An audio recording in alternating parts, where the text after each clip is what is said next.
सभी बच्चों को नमस्कार। आप सभी का शक्ति क्लासेस में हार्दिक स्वागत है। प्यारे विद्यार्थियों, कैसे हो आप सब लोग? कैसे चल रही है आपकी तैयारी?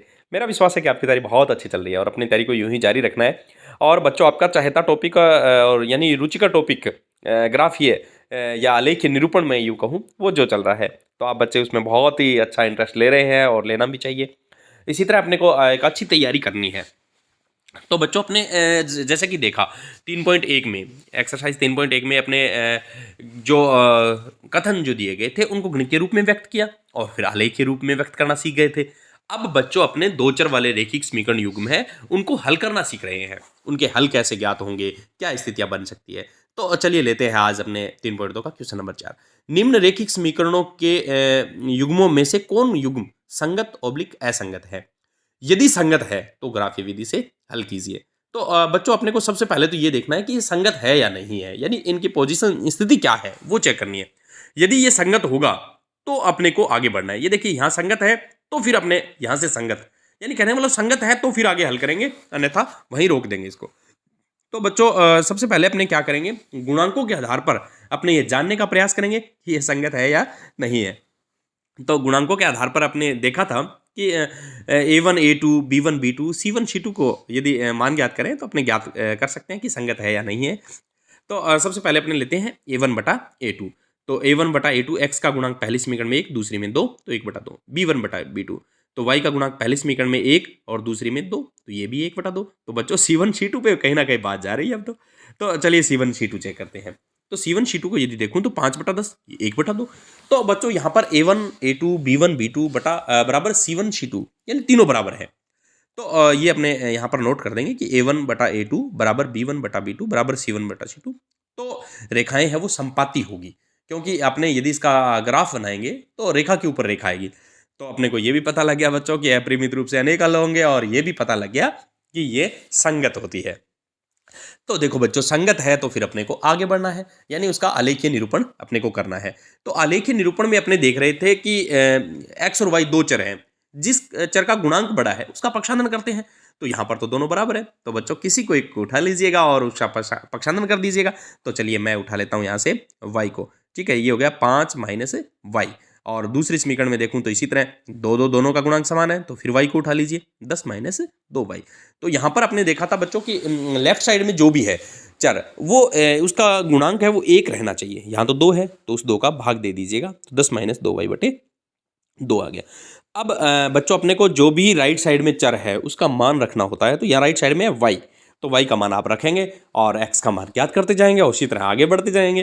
तो चलिए बच्चों, तो y बराबर मैंने 1 रख दिया, तो x का मान जो आ जाएगा वो 5 माइनस वाई था, तो 5 माइनस 1 यानी 4, ये पहला मान। सेकंड मान ये देखूं तो y का मान दूसरा कुछ भी रख दीजिए जो आपके मन में है। तो सपोज कीजिए y का मान रख देते हैं 4, तो y बराबर 4 रखने पर तो x बराबर 5 माइनस वाई था तो माइनस 4 यानी 1। अब इसी तरह सेकंड समीकरण में देखते हैं बच्चों, तो इसमें y का मान अपने रख देते हैं बच्चों 2। ठीक है, तो y का मान जैसे ही अपने 2 रखेंगे तो x का मान आ जाएगा 10 माइनस 2 गुणा 2। ठीक है, जहाँ y था वहाँ 2 बटे 2, तो 10 माइनस 2 दूनी 4 बटे 2, 10 में से 4 गए 6, 6 बटे 2 यानी 3। इसी तरह बच्चों दूसरा मान रखना होता है, तो दूसरा मान आपने जैसे 0 रख दिया, तो अब देखो बहुत ईजी हो जाएगा ये तो 10 माइनस 2 गुणा 0, ठीक है, गुणा में 0 बटे 2। तो ये स्टेप तो 0 हो गया, 10 माइनस 0 बटे 2, तो 10 में से 0 गया 10, 10 में 2 का भाग 5। अब इसके अपने टेबल ड्रॉ कर लेते हैं बच्चों। स्केल की सहायता से सुंदर सी टेबल बना ली। अब इसमें x और y के मान पुट कर देते हैं। तो x का मान y का 1 तो x का 4, y का 4 तो x का 1। इसी तरह सेकंड में देखिए बच्चों, y का मान 2 तो x का 3 और 0 तो 5। अब चलते हैं बच्चों ग्राफ की ओर। तो सबसे पहले अपने देखते हैं ग्राफ में कि लेटी हुई लाइन जो लेंगे वो एक्स एक्स का कार्य करेगी और लगभग बीच में होनी चाहिए ताकि पूरा ग्राफ कवर हो जाए। तो ये बच्चों मैं एक लाइन ले रहा हूँ जो एक्स एक्स के रूप में इसको तैयार कर रहा हूँ। तो चलिए ये एक लाइन के ऊपर मैंने खींच के इसको एक्स एक्स तैयार कर दिया, एक लेटी हुई लाइन और एक खड़ी हुई लाइन जो अपने वाई एक्स का कार्य करेंगी। तो ये देखो बच्चों, किसी एक लाइन को मैं खींच रहा हूँ, उसके ऊपर लाइन खींच रहा हूँ और अपने जो वाई एक्स है वो तैयार कर रहे हैं। तो ये देखो बच्चों, इसके ऊपर नोट कर देंगे वाई एक्स। ठीक है, ये यहाँ भी नीचे वाई रेस लिख दिया है मैंने, जो दिखाई नहीं दे रहा है इसमें। तो ये दोनों एक्स जहाँ पर काटते हैं वो मूल बिंदु आ गया। बिंदु के बाद अपने इस पे चिन्ह अंकित कर देंगे। तो ये चिन्ह अंकित कर दिए बच्चों मैंने। तो अब देखिए अपने पैमाना लिखना है, तो अब लेते हैं पैमाना। तो पैमाना लगभग अपने 1 इकाई ले लेते हैं, क्योंकि सारे मान अपने पास निर्देशांक यदि देखें तो छोटे ही हैं, तो 1 इकाई। तो अब देखो बच्चों, इस पर एक्स एक्स को यदि फिल करूँ मैं, तो राइट साइड में धनात्मक होंगे। तो सबसे पहले अपने राइट साइड में क्लियर कर देते हैं, 0 से मूल बिंदु से शुरू होना है, ये ध्यान रखना है अपने को। तो इस तरह 7 8 और इसी तरह माइनस में बढ़ते रहेंगे जो लेफ्ट साइड में। तो ये ध्यान रखना है कि हमेशा ये आपने हर बार बनाए हैं, जैसे वाई एक्स ऊपर धनात्मक है नीचे ऋणात्मक है, तो हर बार ऐसा ही होगा बच्चों। इस बात को आप बिल्कुल अच्छी तरह से क्लियर कर लें, ठीक है, ताकि ये किसी भी ग्राफ की एक पूर्व तैयारी होती है जो आपकी बिल्कुल सही होगी। तो मेरा विश्वास है कि आपका सवाल भी सही होगा। अब पहला बिंदु है बच्चों अपने पास 4 1, यानी x का मान 4। तो ये देखो बच्चों, मैंने x का मान 4 ढूंढा, अब y का मान 1, तो ऊपर की तरफ बढ़ना पड़ेगा, ठीक है। तो x के 4 के सामने और y का 1 के सामने का बिंदु, यानी ये मैंने नोट कर दिया 4 1 का बिंदु। इसी तरह दूसरा लें तो 1 4, अब की बार x का मान 1 है बच्चों और y का 4 है, तो x का मान 1 और y का 4 उसके ठीक सामने यदि देखें तो ये आ गया बच्चों मेरे पास 1 4 का बिंदु। इन दोनों को अपने मिला देंगे तो एक रेखा तैयार हो जाएगी जो x प्लस वाई को निरूपित करेगी, ठीक है। तो देखो बच्चों, मैंने इसको मिला दिया और इस के ऊपर अपने देखा कि ये x प्लस वाई बराबर 5 की रेखा आ गई। अब बच्चों आगे बढ़ते हैं अपने आगे। दूसरी रेखा में यदि देखें बच्चों, तो चलिए इसके ऊपर पहले लिख देते हैं x प्लस वाई बराबर 5। अब दूसरा यदि देखें तो 3 2 का बिंदु, 3 2 का बिंदु यदि देखें बच्चों, तो x का मान 3 और y का, ये देखो ठीक इसके ऊपर आया है, क्योंकि वैसे भी हम जानते हैं कि रेखाएं समपाती है, तो इसके ऊपर ही आने वाला है। 5 0 ये भी ऊपर आया बच्चों, तो ये तो वैसे भी अपने को पता था, गुणांकों के आधार पर अपने जान चुके थे कि रेखाएं समपाती होगी। तो अब देखते हैं इसकी के साथ अपने दूसरी समीकरण भी लिख देते हैं, क्योंकि रेखा के ऊपर रेखा है। तो इस तरह से बच्चों अपने रेखाएं समपाती पहले ही जान चुके थे और अब हमने देख भी लिया और ये जान भी लिया कि रेखाएं समपाती कैसे है, ठीक है। तो अब इसका आंसर अपने तैयार करेंगे, तो अपने लिखेंगे रेखाएं समपाती है और ये भी आप लिख दीजिएगा कि अपरिमित रूप से अनेक हल विद्यमान है, क्योंकि अपने को मुख्यतः हल ही जानना था इसका। तो अपने ये तो बिल्कुल आवश्यक रूप से दर्शाएं कि अपरिमित रूप से अनंत हल विद्यमान है, ठीक है। तो इस तरह से बच्चों अपने क्वेश्चन 4 को भलीभांति पूरा किया और अब अपने बढ़ते हैं क्वेश्चन नंबर 5 की ओर। सॉरी, इसका सेकंड पार्ट लेते हैं, क्वेश्चन 4 का सेकंड पार्ट। वही तरीका होगा बच्चों, निम्नरेखिक समीकरण के युग्मों को देखना है, संगत है असंगत है, और यदि संगत है तो फिर अपने को आगे बढ़ना है। तो चलिए देख देते हैं। संगत असंगत का पता तो गुणांकों के आधार पर लगेगा। तो चलिए बच्चों, सबसे पहले a1 बटा a2 ज्ञात कर देता हूँ। तो a1 बटा a2 1 और यहाँ से आ गया 3, तो 1/3। b1 बटा b2 ज्ञात कर देता हूँ, तो ये आ गया बच्चों -1। यहाँ पर ध्यान देना है आपको, y का गुणांक -1 है, माइनस का चिन्ह है ना, x माइनस वाई है, तो y का गुणांक है ये -1, ठीक है। और यहाँ से देखूँ तो -3, तो माइनस से माइनस कैंसिल हो गया, 1/3, तो ये बराबर आ गया। तो अब बात C1 बटा C2 पे जाएगी। चलिए चेक कर देते हैं C1 बटा C2। तो ये हो गया बच्चों 8/16, यानी 1/2। तो ये यहाँ की स्थिति बनाता हूँ मैं, कंडीशंस क्या बनती है वो देखता हूँ। A1 बटा A2 बराबर है B1 बटा B2 के, ठीक है, ये देखा, और बराबर नहीं है C1 बटा C2 के। तो ये पोजीशन कहाँ आती है बच्चों, ये है समांतर रेखा की पोजीशन। तो रेखाएं समांतर है, समांतर है तो अपने को पता है कोई हल विद्यमान नहीं है, या मैं यूं कहूं कि ये असंगत है। तो अपने ये भी नोट कर देंगे कि ये असंगत है। तो ये भी जान गए थे बच्चों कि असंगत है तो अपने को हल ही नहीं करना है, क्योंकि संगत है तो आगे बढ़ना है। तो इस तरह से आपने क्वेश्चन 4 का सेकंड पार्ट पूरा किया। तो इसी प्रकार अब अपने बढ़ेंगे क्वेश्चन 4 के थर्ड पार्ट की ओर, उसको अपने देखने का प्रयास करेंगे। तो थर्ड पार्ट आया बच्चों मेरे पास 2x minus y minus 6 equal to 0, और सेकंड है 4x माइनस 2y माइनस 4 बराबर 0। तो सबसे पहले तो वही तरीका होगा बच्चों, इसमें चेक करें संगत और असंगत को। a1 बटा a2 यानी 2/4, b1 बटा b2, इसको यदि हल किया तो 1/2। अब b1 बटा b2, तो ये हो गया बच्चों y का गुणांक है अपने पास 1 और यहाँ से आ गया -2, तो ये हो गया -1/2। तो बच्चों यहाँ अच्छी तरह से आप देख लें कि a1 बटा a2 तो है 1/2 और ये है -1/2, तो बिल्कुल भी बराबर नहीं है। आपको C1, तो बच्चों अपने डायरेक्ट लिख सकते हैं कि a1 बटा a2 not equal to b1 बटा b2। तो आप समझ गए होंगे मैं किसकी बात कर रहा हूँ, रेखाएं प्रतिच्छेदी है बच्चों, इसका एक हल विद्यमान है। और यूं कहूँ कि संगत है, तो संगत है तो बच्चों अपने को हल करना है, और वो हल ग्राफीय निरूपण से या यूं कहूँ ग्राफीय विधि से अपने को ज्ञात करना है, क्योंकि संगत है तो आगे बढ़ना है, यही बात हुई थी ना। तो देखो बच्चों, अब अपने क्या करते हैं, इसमें जिसका गुणांक बड़ा है जिस चर का, उस चर का पक्षांतरण कर देते हैं, और संख्या का तो पक्षांतरण करना ही है। तो ये हो गया y बराबर 6 माइनस का था तो प्लस का, और 2x प्लस का था तो माइनस का। ठीक है। इसी प्रकार दूसरे में देखूँ तो माइनस का 2y है बच्चों, और इसको यहाँ रखेंगे, बाकी सबको हटा देंगे यहाँ से, तो 4 तो हो जाएगा प्लस का। ठीक है, पहले प्लस की संख्या पहले और माइनस की बाद में, तो ये माइनस का 4x।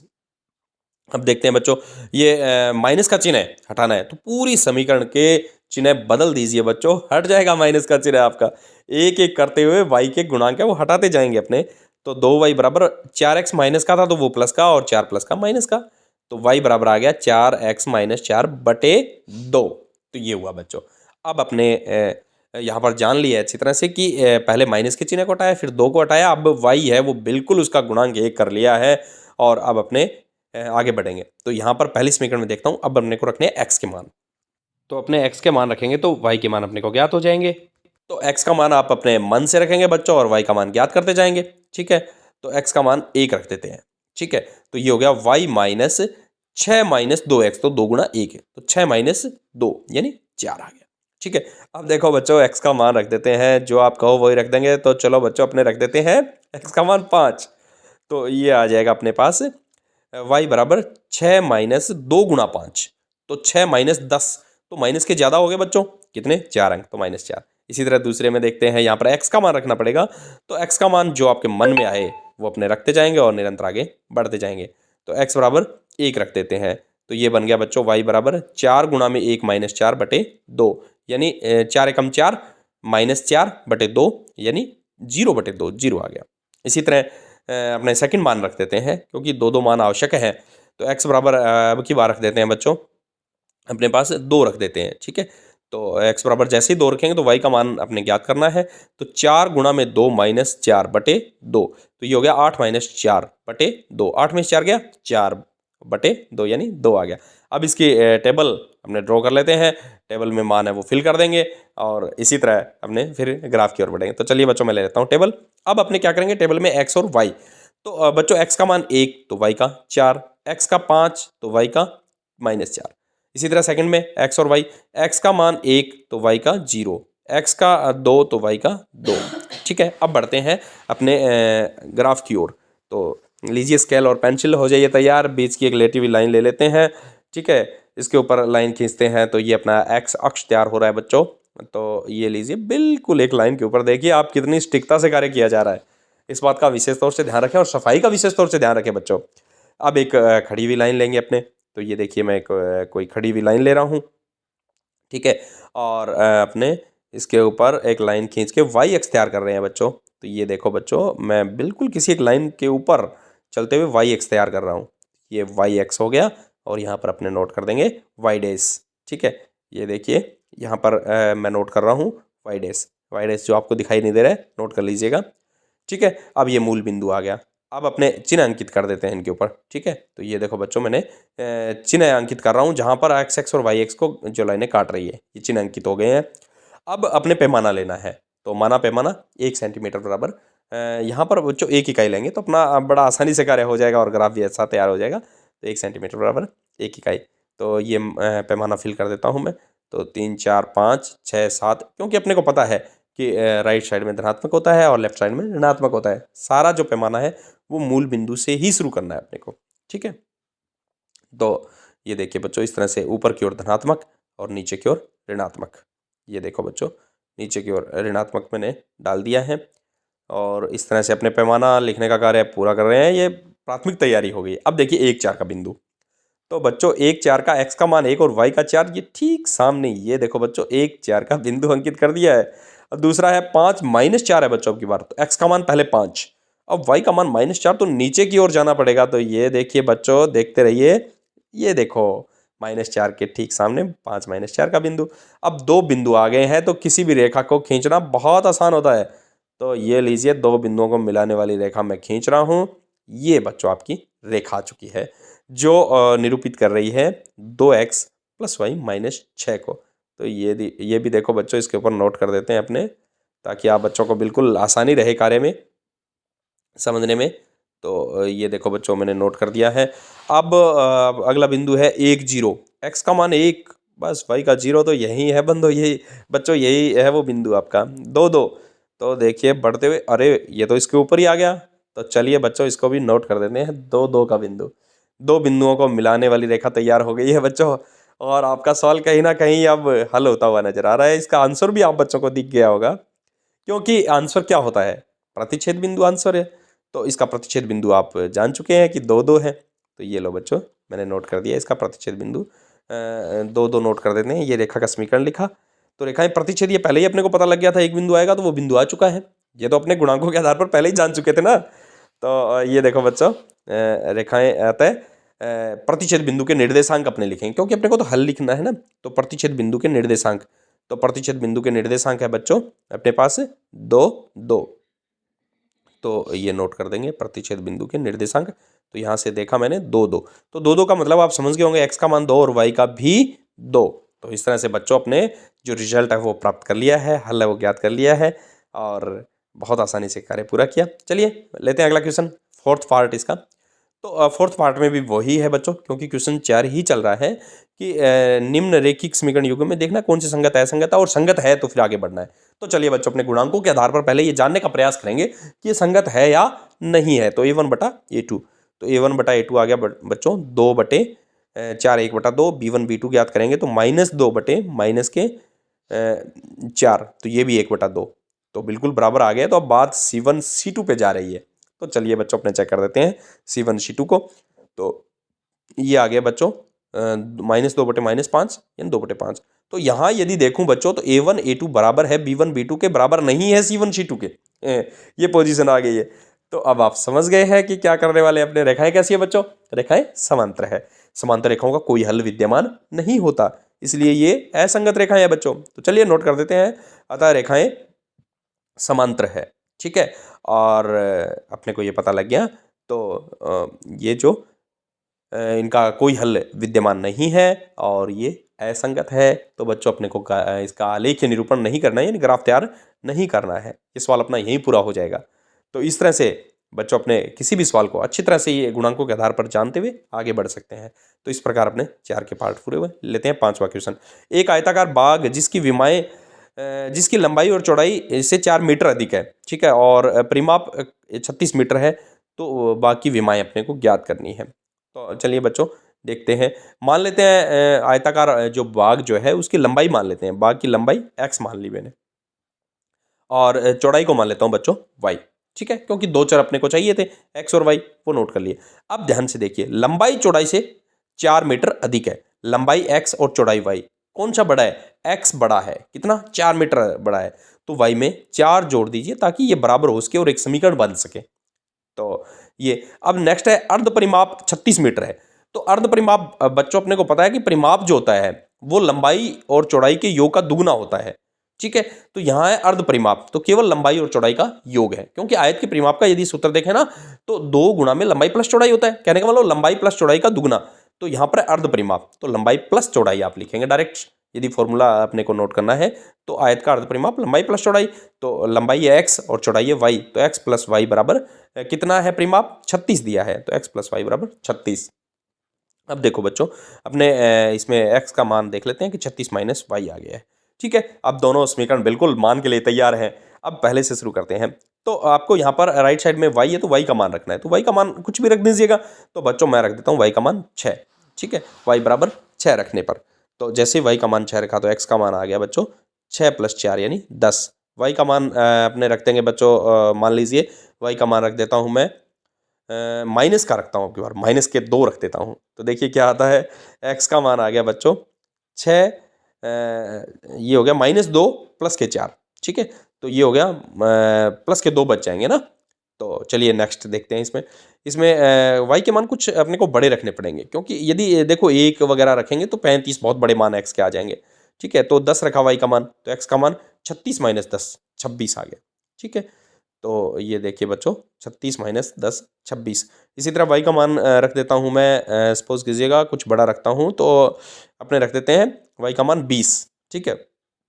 तो y का मान जैसे ही 20 रखेंगे तो x का मान आ जाएगा बच्चों 36 - 20, 36 में से 20 गए, मतलब 16 आ गए। अब टेबल ड्रॉ कर देते हैं, ये टेबल ड्रॉ हुई। तो x और y, तो y का मान 6 तो x का 10, ठीक है, और y का -2 तो x का 2, x और y का मान 10 तो x का 26, और 16 तो x का वाई का 20 तो एक्स का 16 है। अब चलते हैं ग्राफ की ओर। तो ग्राफ में सबसे पहले अपने एक्स एक्स खींचते हैं, कोई एक लेटी हुई लाइन के ऊपर लाइन खींच देते हैं, ये अपना एक्स एक्स हो जाएगा बच्चों। तो चलिए अपने एक्स एक्स को तैयार कर देते हैं। तो ये देखो बच्चों, मैंने कोई एक लेटी हुई लाइन जिसके ऊपर लाइन खींच करके एक्स एक्स तैयार कर लिया है। ये तो हुआ बच्चों अपना एक्स अक्ष, ठीक है। एक्स डे से लिख दिया, और एक खड़ी हुई लाइन को लेंगे तो वाई एक्स हो जाएगा। और बच्चों आप जान चुके हैं हर सवाल में अपने ऐसे ही करते जा रहे हैं, तो ये बात तो बिल्कुल आपको अच्छी तरह से तैयार होगी होगी ग्राफ की पूर्व तैयारी। यानी ग्राफ को तैयार कैसे किया जाता है किसी सवाल के लिए, ये आप भली भांति जान चुके हैं, और मेरा विश्वास है कि आप इसमें एक्सपर्ट भी हो गए हैं अब तो। तो ये देखो बच्चों, मैं वाई लिख देता हूँ, वाई एक्स, तो ये हो गया वाई एक्स, और ये मूल बिंदु ये नोट कर दिया। अब अपने ये जो चिन्ह है वो लगा देंगे, जहाँ पर एक्स एक्स और वाई एक्स को गहरी लाइनें काट रही है, तो ये चिन्ह लग गए हैं। और अब अपने पैमाना लिखना है बच्चों। तो पैमाना देखते हैं कि मान कुछ बड़े हैं, तो पैमाना बच्चों अपने को कुछ बढ़ाना पड़ेगा। तो देखो, यदि मैं पैमाना 1 सेमी बराबर 2 इकाई रखूँ तो 13 लाइनें चाहिए, जो नहीं मिलेगी। तो पैमाना और बढ़ा देते हैं, तो अपने करते हैं 1 सेमी बराबर लगभग ये मान के चलिए 4 इकाई अपने को मानना पड़ेगा। फिर भली भांति अपना जो पैमाना है वो सेट हो जाएगा। तो 4 इकाई, ठीक है। तो 4 का पहाड़ा लिख दीजिएगा। तो वही बच्चों तरीका कि राइट साइड में धनात्मक लिखने हैं, तो 4, 8, 12, 16, 20, 24, 28, 32, 36 और 40, इस तरह से। अब लेफ्ट साइड में यदि देखूँ तो ऋणात्मक आएगा। तो ये हो गया माइनस का 4, माइनस के 8, माइनस 12, माइनस 16 और माइनस 20, 24 और वाई एक्स ऊपर धनात्मक। तो चलिए 4 का पहाड़ा ऊपर की तरफ बढ़ते हुए जाइएगा। तो बच्चों एक बात आप ध्यान से देख लें कि मूल बिंदु से ही सारे मान शुरू करने हैं, ठीक है। अब देखिए मूल बिंदु से नीचे की ओर वही 4 का पहाड़ा चल रहा है। तो चलते रहिएगा, निरंतर आगे बढ़ते रहिएगा। तो ये देखो बच्चों, मैंने पैमाना लिख दिया है। अब पहला बिंदु लेते हैं 10, 6 का। अब देखो बच्चों, 10 कहाँ मिलेगा? 10 है 8 और 12 के बीच में, जो आपको कम गहरी लाइन जो बीचों बीच दिखाई दे रही है वो 10 की लाइन है बच्चों, ये ध्यान देना है यहाँ पर थोड़ा सा। और 6 होगा 4 और 8 के बीच में। तो ये देखिए बच्चों, इनके बीच की जो लाइनें मिल रही है वो अपना बिंदु होगा। ये हो गया बच्चों 10, 6 का बिंदु, ठीक है। तो इस तरह से अपने 10, 6 का बिंदु है वो नोट कर देंगे। और नेक्स्ट बिंदु है बच्चों 2, -2 का। तो इसको भी देख देते हैं। तो 2 आएगा अपने 0 और 4 के बीच में, ठीक है। तो 0 और 4 के बीच में। तो इसी तरह माइनस का 2 है, तो नीचे वाई एक्स पे वही 0 और 4 के बीच में। तो ये देखो बच्चों यहाँ मिलेगा, ठीक है। तो ये बिंदु के निर्देशांक लिख दिया और इसको मिला देते हैं स्केल से। तो इनको मिला देंगे तो अपनी रेखा तैयार हो जाएगी भली भांति। तो ये देखो बच्चों, मैंने रेखा तैयार कर दी है। और अब नेक्स्ट बिंदु है बच्चों 26, 10 का। 26 को देखने के लिए 24 और 28 के बीच में जो लाइन दिख रही है, क्योंकि अपने को पता है 26 है वो 24 और 28 के बीच में है, ठीक है। तो इसके बीच में जो लाइन है उस पर बढ़ते जा रहे हैं। अब अपने को जाना है वाई एक्स पर 10 के सामने। तो 10 तो बच्चों मेरे को दिखाई नहीं दे रहा है, तो अपने जान चुके हैं कि 8 और 12 के बीच में 10 होता है। तो ये लो बच्चों, मैंने निर्देशांक है वो लगा दिया है, जो कि अपने पास 26, 10 का है। इसको नोट भी कर देंगे। पैमाना बड़ा लेने से ये अपने को बेनिफिट हो जाता है। तो अब देखिए बच्चों 16 डायरेक्ट है और 20 भी डायरेक्ट है। ये बिंदु तो बहुत आसानी से मिल गया बच्चों आपको। तो ये देखो बच्चों, अब 2 बिंदु जब किसी रेखा के आगे हैं तो उस रेखा को ढूंढना बहुत आसान है। उन दोनों बिंदुओं को आगे पीछे मिला दीजिएगा और आपकी वो रेखा तैयार हो जाएगी। तो ये देखिए बच्चों, अब अपना ये हल आ गया है बच्चों, जहाँ पर दोनों रेखाएं एक दूसरे को प्रतिच्छेद करती है, वही अपना हल है। तो अपने देखते हैं कि जो प्रतिच्छेद बिंदु उसके निर्देशांक, तो देखो बच्चों x पर तो 20 के सामने है और y पर 16 के सामने है, ठीक है। तो ये अपना रिजल्ट आ गया है 20, 16 का। तो लिख देंगे अपने रिजल्ट को, भली भांति आप अच्छी तरह से लिखें, प्रतिच्छेद बिंदु के निर्देशांक, क्योंकि अपने प्रतिच्छेद बिंदु के लिए ही सारा कार्य किया है बच्चों। तो ठीक है, तो प्रतिच्छेद बिंदु के निर्देशांक आ गए हैं 20, 16। तो 20 क्या है? x का मान, और 16 क्या है? कोटि यानी y का मान। अब देखो x और y तो अपने ही माने थे ना, तो x क्या है? बाकी लंबाई है। तो बाकी लंबाई आ जाएगी बच्चों अपने 20 मीटर में है तो मीटर में लिख देंगे, और यदि कोई मात्रक नहीं होता है तो इकाई में आप नोट कर देते हैं, ठीक है।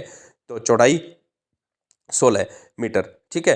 तो यहाँ पर अपने सवाल में मीटर के रूप में नहीं लिया है, तो इकाई के रूप में मैं दर्शा रहा हूँ। बाकी मीटर के रूप में आप मीटर के रूप में भी दर्शा सकते हैं। तो इस प्रकार बच्चों अपने क्वेश्चन नंबर 5 पूरा हुआ। क्वेश्चन 6 को लेते हैं।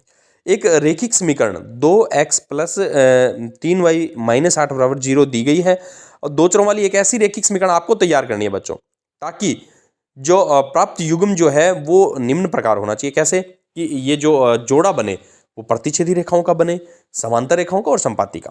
तो देखो बच्चों, अपने एक समीकरण तो दी गई है 2x प्लस 3y माइनस 8 बराबर 0। तो संपाति क्या होती है? संपाति में अपने को जान चुके थे कि a1 a2 b1 b2 c1 c2 सब बराबर होते हैं। कहने का मतलब इस समीकरण को किसी एक संख्या से आप यदि गुणा करेंगे तो आपके पास तो अपने पास एक संपाति रेखा की समीकरण है वो तैयार हो जाएगी। तो देखिए बच्चों, अपने सबसे पहले संपाति तैयार करते हैं। तो संपाति का मतलब कहने का मतलब ये है कि जो दी गई समीकरण है उसको किसी एक संख्या से, सपोज कि मैं डबल कर रहा हूँ इसको, तो 2 दूनी 4x, 3 दूनी 6y और 8 दूनी 16 बराबर 0। तो ये एक उसी समीकरण का दूसरा रूप आ गया, कहने का मतलब संपाति आ गया है। तो संपाति के लिए ये ध्यान रखना है कि x, y और अचर तीनों को गुणा करना है, तो आपके पास संपाति तैयार हो जाएगी। अब यदि बात करूँ मैं समांतर की, ठीक है, तो समांतर में अपने देखते हैं कि a1 बटा a2 बराबर है b1 बटा b2 के बराबर नहीं है c1 बटा c2 के।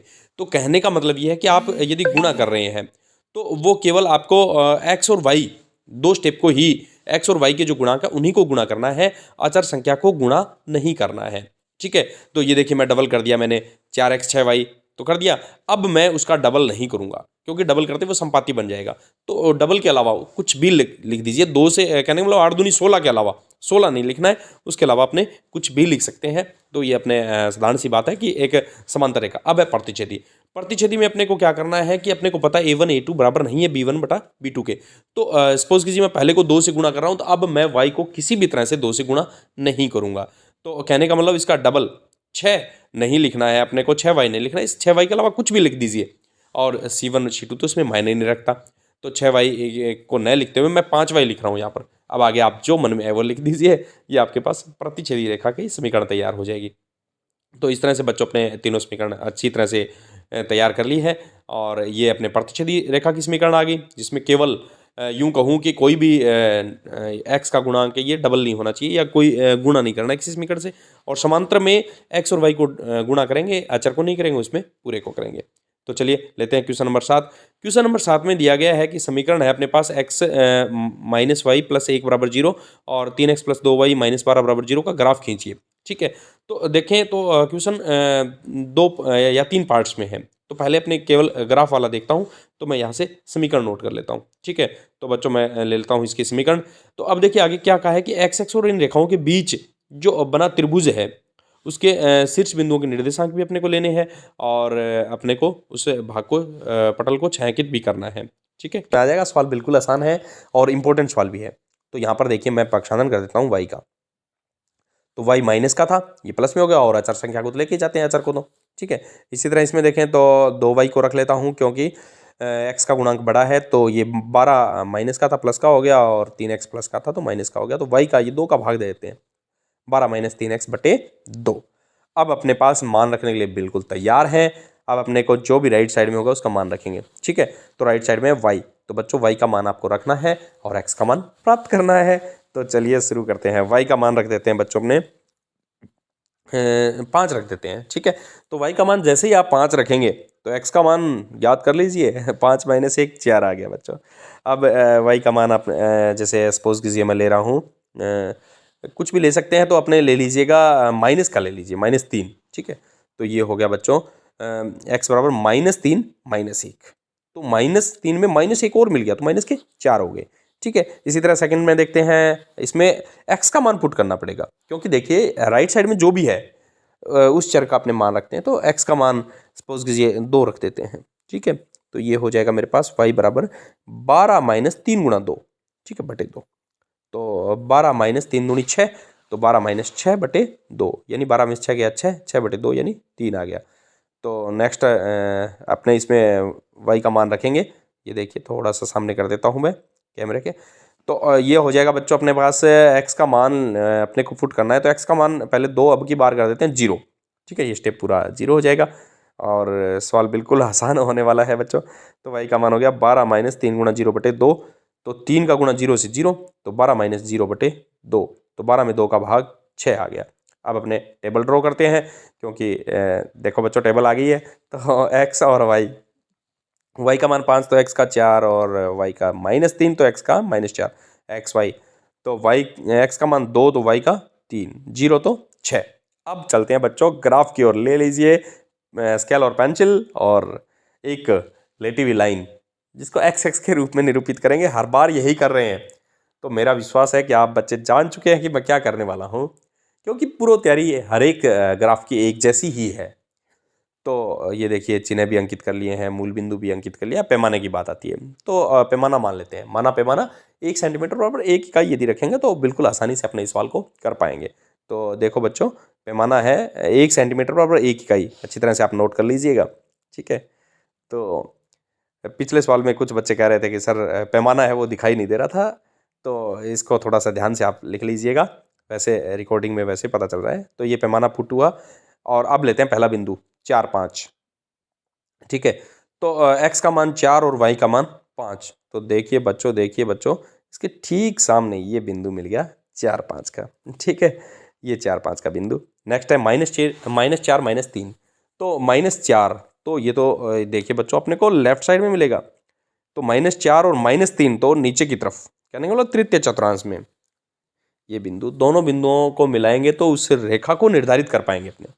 ठीक है, तो चलिए देखो बच्चों, मैं इस रेखा को निर्धारित कर देता हूँ, यानी दो बिंदुओं को मिलाने पर वो रेखा अपने पास तैयार हो जाती है। तो ये देखो बिल्कुल आसानी से अपने इन दोनों बिंदुओं को मिलाते हुए और रेखा आपने प्राप्त कर ली है। ठीक है, अब अपने नेक्स्ट देखते हैं। तो नेक्स्ट है बच्चों, इसके ऊपर चलो समीकरण अपने लिख देते हैं ताकि साथ साथ अपने को ध्यान रहेगा। तो ये है 2, 3, 2, 3 का बिंदु। अरे ये तो इसी रेखा के ऊपर है, तो कहीं ना कहीं अपना प्रतिच्छेद बिंदु यही हो सकता है बच्चों।